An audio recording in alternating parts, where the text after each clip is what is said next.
Earning a degree is what students yearn for in university. One of the major factors for a student to obtain a degree is to do research. It's to test students' understanding and whether they can be able to put into practice what they have learned. However, there's one shortcoming to this endeavor: plagiarism.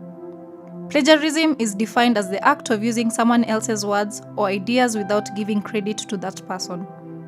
Plagiarism is an academic theft. It can lead to one to lose their degree or their profession if found. Plagiarism can happen due to the lack of skill in writing or for undergraduate when writing a term paper. However, there are cases someone can do research for the student for payment. It's an offense in academics besides that. It means the student has not learned anything new. Over the years, the academic world has tried to come up with the systems to help reduce the level of plagiarism.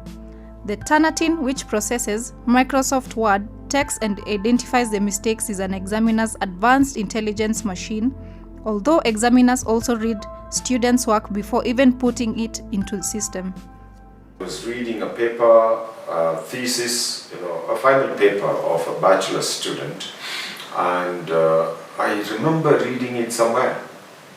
And then I recall that it was a paper that I had corrected 3 years ago. Some of them just go and take the pop-up information that comes from the internet on the subject that they are working on, which is not academic work.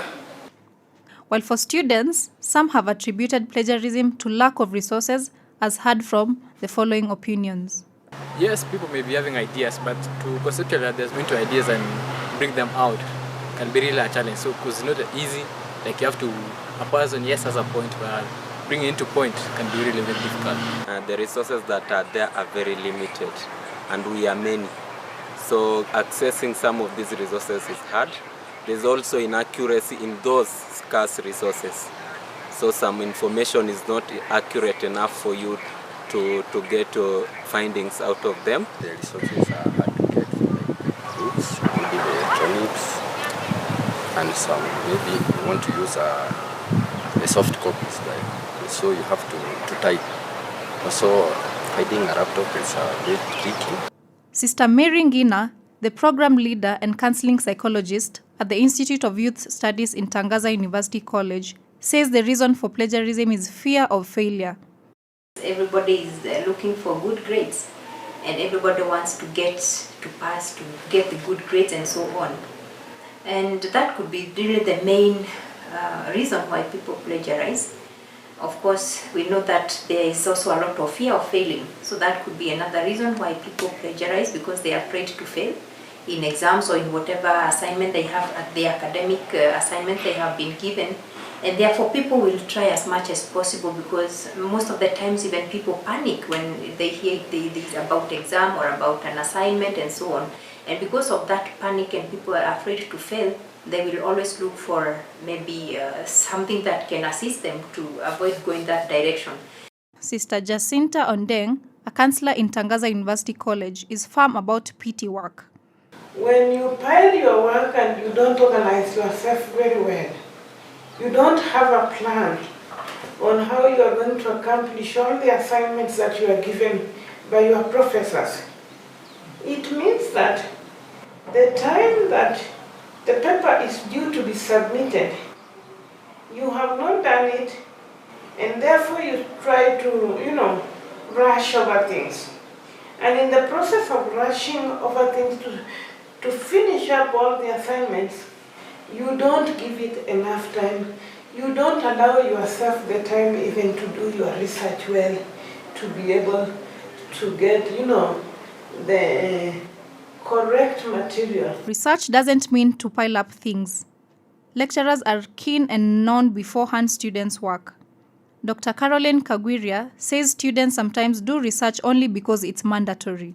Students cheat because they are just lazy. They want to take a shortcut. Doing a research is not easy because it has to be systematic. You already done that. It's a scientific, systematic way of trying to find out a particular issue that you're interested in, isn't it? But because it is also mandatory that you have to do it so that you get your degree, then it also now becomes that students are doing this research without the passion. Therefore, at times it might be that the student is not interested to conduct a research. At one point, there's no time for the student who might be engaged somewhere else. But that is not the case all the time. Professor Sahaya Selvam speaks of one particular case. There was a case when I was in Moshi, that is a philosophy, College of Philosophy and Education now, affiliated to Kuya. I was reading a paper, thesis, a final paper of a bachelor student, and I remember reading it somewhere. And then I recalled that it was a paper that I had corrected 3 years ago.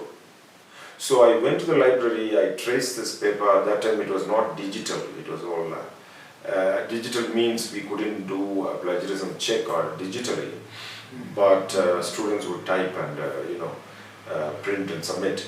So I find then it's a word for word, certain chapters copied. So I called the student and I asked, did you copy? And he says, no. Then I say, you see, even you copied the mistakes. So then he had no denial, and luckily I was his supervisor, I was guiding him to do the work. So I told him to redo it and resubmit.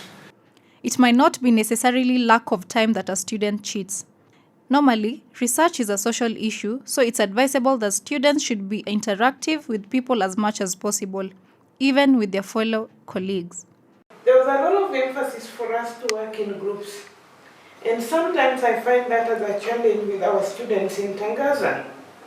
There are students who believe that they only want to do their work on their own. But there is also that goodness in working in a group. You go with an open mind to learn. And in the group you learn how people articulately express their answers, or how they help you look at a question. For example, you are asked to explain or discuss how that question can be tackled. But some of our students, what I've learned is that they don't like group work. And that disadvantages them because they are not learning from their peers who might even be good in helping them even learn how to deal with questions, how to look at the work that has been given to them by their lecturers. It is a good idea for students to work in groups, and this helps build someone's critical thinking capacity. Just to add, I think when a student enters into the university system, I think university education should go beyond just focusing on certain set of knowledge to methodologies. Okay, so information literacy, pedagogical, skills in learning and teaching, more like, looking for information, how to judge information, how to store information, how to produce information. And I think more and more today universities have to focus on that. Yeah, and that has to begin with the first year in the university. So if we focus on methodologies, writing skills, academic skills, right from day one at the university, we will not have problem of plagiarism. And as a university student, it is crucial that one organizes their time. In as much as we have also other activities that we have to do, how do we manage our time? What are our priorities? So that even if I'm following lectures, I am able to still to dedicate some time to proceed with my research. Because there is no time, again, we'll say that we'll never have 2 or 3 things running at the same time. And therefore it is about what we prioritizing things that we have to do, at the same time the commitment that we need in attending to the various activities that we have. One way to help students to avoid rushing at the last minute is for the lecturer to also accompany a student during the research process and give prompt corrections as much as possible. We must be able to start in good time so that we are not rushing them and putting them into this temptation of I want to finish and this work must be finished, and therefore I go through the shortcuts through plagiarism and so on. So starting early with the students and being able to follow them, really it should be something that is consistent. Not like they're submitting their work may be, and we know the policy like in this university, once a student submits their work, at least two weeks, you give the supervisor 2 weeks, and then from there they can be able to give you the feedback. But when it takes maybe 1 month, 2 months, then you are kind of also really affecting the progress of the student. Research is learning, and learning is a continuous process. There's always new idea and new view of things, Dr. Caroline explains. Doing your own work has its own fruits, and actually it has its own achievement, yes? And it does not mean that doing your work means yours is going to be on a lower level than the one who wrote the other day. It only means that you have come with a different way of viewing something, yeah, or viewing a particular phenomena, or you have seen an issue, a small gap that the other person had not seen, yeah, and therefore that is what you want to write, and the intention of the research is that you want your voice to be heard.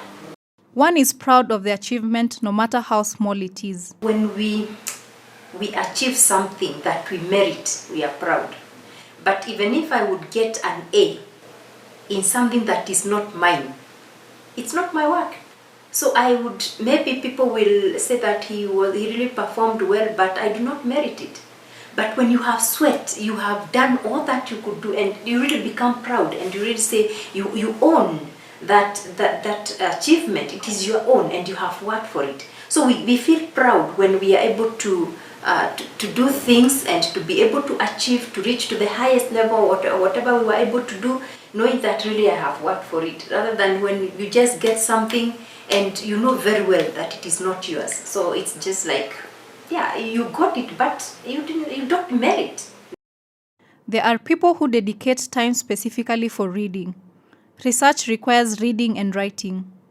Out of some complex, you feel your esteem, you feel, I don't think I can really do, this one looks better. You know the way you go to the library and you get shocked, like, how did this one come up with this kind of project? This must be a genius. Without actually knowing that you're just the same, it's only that you have just looked at that gap differently. Yeah. So plagiarism has its own consequences, it has repercussions, and for me, I would say let the students prioritize in ensuring that they are saying this is what I am saying, but this other one is what they are saying. There is beauty in showing how much you have studied. And the only way you can show someone how much you are well read is by citing them. So and so says this, according to so and so. You see, it shows that you are already a scholar because it shows you have read all this. Even then, we realize that research is not a one-day project, but activity that is conducted over a long period of time. To start with, for me, I'm totally against sitting exams for postgraduate students.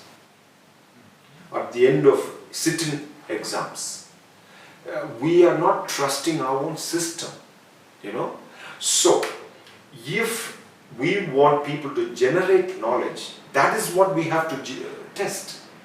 That is what we have to assess in the system. If we are assessing whether they can remember some knowledge and reproduce it during a sitting exam, then it defeats the purpose of a postgraduate degree. Engaging in something that you have to come up with a different view of the situation and idea means a serious business. of the PhD scholars that we have, very few have scholarships. So these PhD students could be working because the scholarships are few in the country, and also is also a student, so there isn't even time, right? So they will just plagiarize because there isn't enough time to just embark on serious research. And of course there is a time frame. They could also just plagiarize because, yes, out of time and out of not having that passion for research, they could just plagiarize so that they finish and get the certificate and get the job or the prestige that they wanted. You see, because you know, when you're doing a research, especially at the PhD level, it is quite intense. You have to read and read and read many books, but you also have to think, and you also have to have your own voice in what are you bringing, you know, out of this research, what new knowledge are you adding to us, isn't it? So if you don't have that, you can imagine this person just needs to piece up something and give. And that is what happens, just piecing up and giving, so that at least you get that job. You know, we are driven by different reasons as to why we are doing a particular research, or as to why we are doing these master's degrees, all these degrees. We have different reasons. The different reasons we have, you will approach even your education or your degree differently. Yeah. So if you just needed the paper so that you get that job, then you know probabilities of taking that shortcut are actually high. Research costs, but it's a long-term investment. Besides finding knowledge, has a whole lot advantage for the researcher. Research is about generating knowledge. Research is about testing common sense. Research is about questioning the status quo. Okay?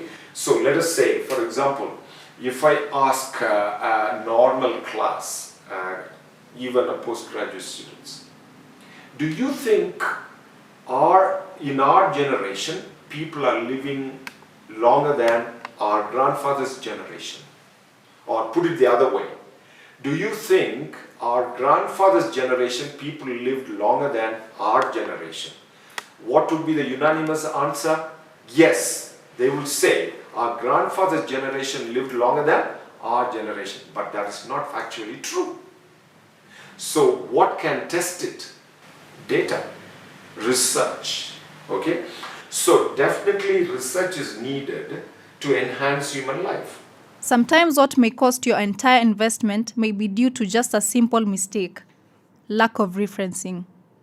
Professor Andrew Young's YouTube video highlights ways to avoid plagiarism. So how do you avoid plagiarizing a source? In order to document a source in MLA format, there are two essential ingredients. The first is called a works cited page. Okay, and each source will have what's called a works cited entry that's organized in alphabetical order. And then there is a corresponding in-text citation, also called parenthetical citation within your essay. These two parts work together like a cross-referencing system. So when your professor reads your essay and encounters a citation within the essay, he or she can go to the end of the essay, read the works cited page, which lists all of your sources, in order to locate the source. Plagiarism can be avoided if students stick to the rules for writing a paper. Most at times, what constitutes plagiarism is not deliberate, but it may be that the student did not know how to paraphrase and uses sources of information without acknowledging them. Even then, the use of research assistants is not bad if it can train a student to conduct research on their own. Research is conducted by students to prove that they have understood all that they have learned and put into practice. Research encourages creativity and innovation, interpretation of knowledge, and how to solve problems in the society. It's within this aim of solving problems that research has to be owned, because the researcher knows the problem and they will know the solution to the problem.